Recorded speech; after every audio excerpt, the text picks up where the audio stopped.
இப்போ நம்ம செய்ய போகிறது உருளைக்கிழங்கு வறுவல் ஃப்ரை என்ன வேணால் சொல்லலாம். எண்ணெய் காஞ்சிச்சு, கறிவேப்பிலை கொஞ்சம் போட்டுக்கலாம். கறிவேப்பிலை காஞ்சி இதுவானதும் பொரிஞ்சதும் உருளைக்கிழங்கு பொடி பொடியாக கட் பண்ணி வச்சுருக்கேன். அதையும் எண்ணெயில் போட்டு நல்லா எண்ணெயிலே வதக்கும்.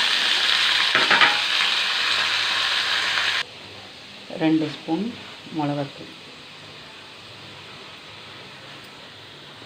கொஞ்சமாக கரம் மசாலா, தேவையான அளவு உப்பு, தண்ணி ஊற்றிக்கலாம். இப்போ சேனலை லைக் பண்ணுங்கள், சப்ஸ்கிரைப் பண்ணுங்கள். அவ்வளோதான், இது வேக வேண்டியது காயத்தோட.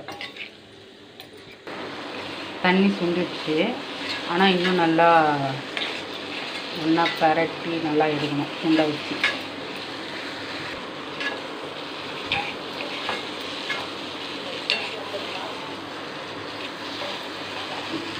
சுவையான பொட்டேட்டோ ஃப்ரை தயார்.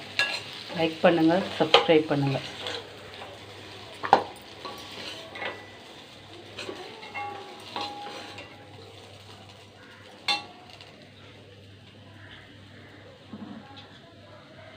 Potato fry, simple potato fry.